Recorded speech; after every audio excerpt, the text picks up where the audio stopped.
Herrera en COPE. Elche. Estar informado.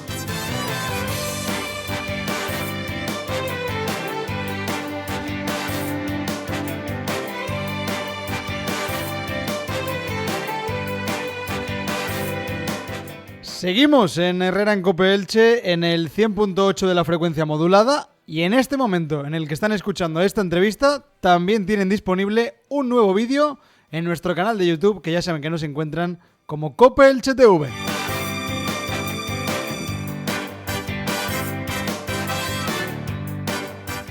Javi Coloma, ¿cómo llevas el problemilla de cadera? Siempre me cuentas que te lleva un poco loco por el camino de la amargura. ¿De la cadera? Cadera, rodilla, ya sabes, depende del día. Hombre, cuando uno hace deporte y a veces se excede sin darse cuenta, pues tiene pequeños pinchazos, se levanta por la mañana. Mira, cuando te haces mayor hay una cosa que tú aún no lo tienes. Cuando te haces mayor... Espero tardar en descubrirlo. Tienes que calcular el tiempo o los minutos que tardas en que se te quiten los dolores. ¿En serio? Sí, sí. Ya sea en el talón, ya sea en la rodilla, se ríe. El doctor Soler se ríe. Y luego dice, mira, ya he calentado, ya estoy mejor. Voy a ponerme a hacer mis ejercicios, mis estiramientos. Pero sí, eso llega con el tiempo. Pero bueno, bien, por el momento bien. Yo no me quejo, últimamente no me quejo. Me he quejado muchos años porque tenía una hernia discal, pero bueno, ya la tengo más o menos controlada. Gracias a Pilates, por ejemplo, estirar y... Buenísimo, Pilates. Fisio y al pádel sub, sorprendentemente.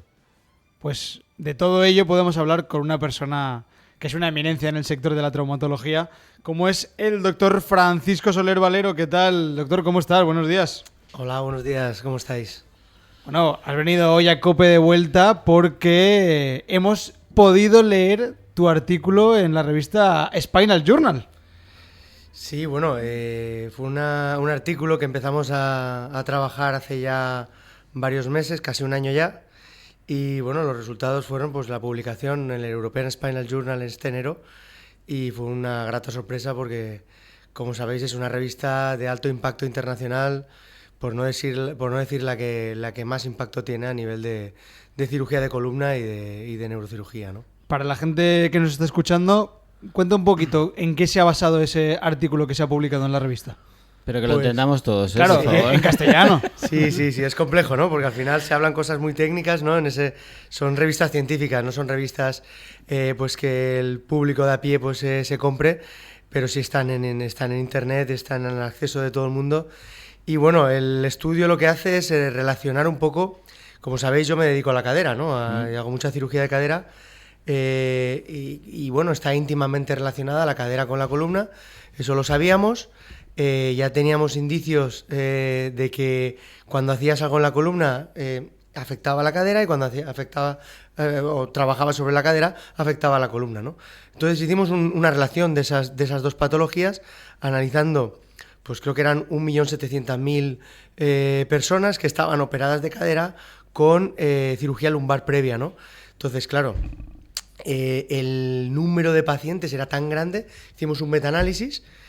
Como sabéis, un metaanálisis es un análisis de los análisis, es decir, nosotros no hemos operado casi 2 millones de caderas, no soy tan mayor y jamás se podría un cirujano operar tanto volumen, pero sí podemos analizar los estudios que durante estos últimos años pues han ido publicando y los factores o los componentes determinantes que hacen que concluya un estudio, pues los analizas entre ellos, ¿no? Y la verdad es que, bueno, fue una grata sorpresa que nos lo publicaran en un periodo de tiempo récord, ¿no? Es decir, nosotros mandamos a la revista, creo que fue en noviembre y en enero ya estaba publicado porque los resultados fueron fantásticos. ¿Qué importancia tiene hoy en día el Big Data y el cruce de datos, no? Sí, no, es brutal. La estadística, los números... Bueno, ya al final ya hablaremos, si queréis, de algún día de la inteligencia artificial, sí, que está ya aquí. Es decir, al final todo está relacionado y bueno, hay que utilizar todos esos datos. Los datos se utilizan para analizarlos y evidentemente nos sirven, ¿no?, para nuestra práctica de la clínica diaria. ¿Hasta qué conclusiones pudisteis llegar con este estudio, basándoos también en todas estas caderas operadas?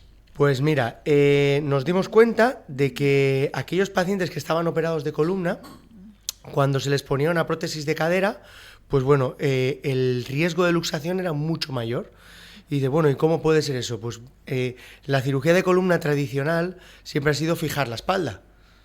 Todo lo contrario a lo que hacemos con una rodilla o lo que hacemos con una cadera. Es decir, yo tengo una artrosis de cadera y le pongo al paciente una prótesis de cadera para que mueva la cadera, para restablecer esa funcionalidad, ¿no? La columna no. La columna, te opera la columna y te fijan la columna, te ponen tornillos, te ponen barras, te disminuye mucho la movilidad de la columna. Por lo tanto, la siguiente articulación que tenemos, ¿cuál es? La cadera. La cadera. Tiene una hipermovilidad esa cadera, ¿no? Entonces, hay un mayor riesgo de que se luxe esa cadera, ¿no? Entonces, al final, teniendo en cuenta los antecedentes del paciente, pues tenemos estrategias y tenemos planificación quirúrgica. Nosotros trabajamos mucho, como sabéis, con técnicas de 3D, de TAC, al final, semirrobótica o robótica, que nos va a permitir el colocar la prótesis de una forma que no se salga, porque te lo analiza el software, ¿no? Y además unas prótesis especiales antiluxación que existen, que son prótesis que están dentro de otra prótesis, ¿no? Con la tecnología estamos llevando la precisión prácticamente al límite. Sí, vamos, en la medicina no es todo blanco o negro, evidentemente. Toda cirugía tiene unas complicaciones, pero si tienes el análisis previo de todo, minimizas el error, ¿no? Nosotros siempre nos dicen que nos diferencian los demás, que tal, que eres muy joven, que pin, que pam. Bueno, al final yo siempre digo lo mismo, ¿no? Es decir, nosotros o yo cometo menos errores porque analizo mucho más datos, ¿vale? Es decir, al final, cuanto más información tengo previa a la cirugía, pues menos riesgos, ¿no? Menos error. ¿Tenéis alguna idea ya pensada para un futuro artículo? ¿De algo que ya tengáis algo por ahí pensado que se digas? Sí, esto sí, tiene un desarrollo y una investigación con alguna conclusión que puede sorprender. Estamos estudiando cosas que no podemos decir aquí, porque hasta que no se publican esto es como todo, ¿no? Es decir, no puedes dar ideas, ¿no? al resto de investigadores porque están trabajando mucho y ya tenemos 2 estudios en marcha y bueno, pues relacionados todos con la cadera, con vías de abordaje, con recuperación precoz, con cuándo y cómo hay que operar una cadera, cuándo es mejor, 1, 2, o sea, estamos ahí en ello, Rodilla, tobillo, lo puedo entender, una lesión o puede ser un desgaste, pero ¿por qué hay tanto problema de espalda y de cadera en los últimos 40 años, 30 años? ¿Es por la vida que se está llevando, por el sedentarismo, por las malas posiciones, por dejar de andar o por dejar de ser humano? Me refiero a ser humano en no estar movilizándote diariamente las horas que creo que serían las correspondientes. Así es, lo has dicho al principio de la entrevista, ¿no? Es decir, tengo que contar el tiempo que tarda hasta que se me va el dolor, ¿no? Porque, bueno, me lo has dicho también, ¿no? Que te lo ha curado el pádel, que te lo ha curado el pilates, que te lo puede curar el yoga. Al final, tenemos una vida que es muy sedentaria. Es decir, yo curo poco, muy poco. O sea, yo hago que la naturaleza cure, ¿vale? Es decir, la naturaleza es la que tiene que curar. Un cuerpo está diseñado para el movimiento. Y hoy en día, la vida diaria no es movimiento. Es, pues, estar sentado, trabajando en una oficina, el camarero está todo el día de pie. O sea, al final, los trabajos antiguos en la labor, en el campo, en la pesca, se van perdiendo. Esos trabajos eran muy duros, se gastaban otras articulaciones, pero la espalda y la cadera en este caso, que necesitan un core fuerte, necesitan un abdomen fuerte, necesitan unos glúteos fuertes, evidentemente eso ya el ciudadano normal, entre comillas, o se va al gimnasio o empieza a hacer deportes saludables, que ya hablaremos de esos deportes no saludables, o tenemos problemas de espalda porque realmente la musculatura se debilita tanto que se va todo a hacer gárgaras, como dice uno. Aparte de tus operaciones y bueno, tus investigaciones, tú reeducas un poco. Es la sensación que tengo desde las entrevistas que hemos estado realizando aquí en COPE Elche. Reeducas un poco a la persona, ¿no? Aparte de solucionarle a priori el problema, es momentáneo. Es en este momento, muchas veces es verdad que pasa el tiempo y tus operaciones funcionan perfectamente, pero si no tiene una rutina o uno reeduca su forma de vivir, quizás que vuelva a recaer. un mantenimiento. Mantenimiento, Es decir, como en los coches. Un mantenimiento, ¿no? En las motos. Y le ponemos, cuando haces una reconstrucción articular, ya sea con una prótesis, ya sea con artroscopia, ya sea con lo que sea, evidentemente eso requiere un mantenimiento. Y el mantenimiento es siempre el mismo, actividad física. O sea, yo prescribo 2 pastillas. O sea, está aquí la enfermera a mi lado y lo sabe. Es decir, esto es real. O sea, yo no prescribo pastillas. O sea, yo es actividad física. Pincho a un paciente en la rodilla. Hacer deporte. ¿Cuándo? Mañana. Opero la cadera. ¿Cuándo le pongo a hacer bicicleta a una cadera operada? En 10 días. En 10 días está haciendo bicicleta estática, pero es que desde las primeras 3-4 horas el paciente está caminando. O sea, el cuerpo necesita movilidad. ¿Cuándo las cosas van mal? Pues cuando no hay comunicación. Yo no opero pacientes que no van a ir bien. Y es así. Y lo sé porque hay pacientes que son muy sedentarios. Y no, tienen que cambiar el chip. De ahí que tenga también que ver mucho el tema de la psicología, de la educación, ¿no? De la educación del paciente y de la información antes de tomar decisiones tan drásticas como es poner una prótesis o una cirugía que va a cambiar la vida del paciente, ¿no?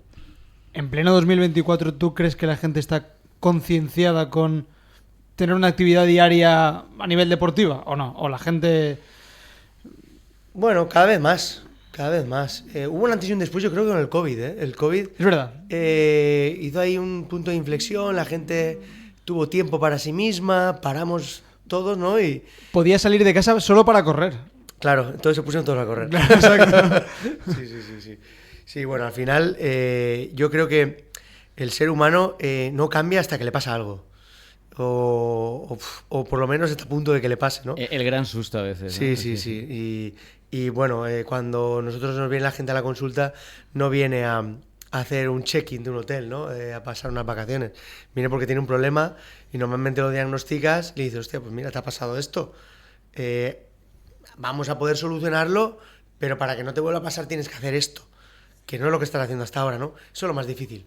Eso es lo más difícil, ¿no? Cuando el paciente se conciencia, porque cuando te duele, te acuerdas. Pero cuando le quitas el dolor y no te duele, pues es más difícil, ¿no? El 23 y 24 de mayo estuviste en Hamburgo, Alemania. ¿Qué les contaste? Bueno, les conté los resultados de este estudio un poquito más... ¿Y qué te dijeron? Bueno, muy bien. Alucinaron. O sea, al final, ten en cuenta que en los congresos europeos pues realizan ponencias pues de casos clínicos, de los casos que has hecho en tu hospital, claro, nosotros le pusimos una base de datos de 1.700.000, pues todo la presidencia del congreso, de esa mesa redonda, pues vamos, preguntas las justas, porque claro, ten en cuenta que para hacer un estudio de este tipo, tú tienes muchos revisores, tú pasas muchísimas revisiones, controles de calidad, ¿no? Entre comillas. Es decir, te pasa un revisor, después te pasa un segundo revisor, y después te pasa el editor. Y el editor no es quien sea. Hay editores que son premios Nobel en medicina, ¿no? De revistas internacionales. O sea, gente que estamos hablando de la persona que más sabe de biomecánica, la persona que más sabe de cadera, la persona que más sabe de columna, ¿no? Pues hemos estado hablando un ratito en Herrera en Cope Elche con el doctor Francisco Soler Valero, traumatólogo de la traumatología Soler, que además aquí en el centro tenéis vuestra base de operaciones, aquí muy cerquita de Cope Elche, justo al lado, enfrente de Ripoll. Sí, en Puerta de la Morera estamos. O sea que cualquier tipo de consulta, ya saben, traumatología Soler. Doctor, ha sido un verdadero placer escucharte en Herrera en Cope Elche. Enhorabuena por ese artículo y la repercusión que ha tenido, sí señor. El placer es nuestro y deciros también que también estamos en Madrid, en la calle Serrano, y bueno, más que nada para aquellos pacientes que... ¿Y cómo va Madrid? ¿Al que le pilla más cerca? Va bien. Va bien. Trabajo, pero va bien. Sí, es peligroso, no sales. El que llega a Madrid, hoy está Madrid, que está... Yo creo que está en los mejores años está bonita, ¿eh? de su historia, vamos. Sí. O sea, yo creo que no ha vivido Madrid esta época aprovechando la coyuntura nacional, o sea, que es brutal, ¿eh? O sea, hay mucha gente, hay mucha economía, hay mucho trabajo y evidentemente pues también hay mucha traumatología, ¿no? Pues doctor, ha sido un verdadero placer escucharte en Herrera en Cope Elche una semana más. Gracias, un saludo. Hacemos una pausita y enseguida seguimos en Herrera en Cope Elche.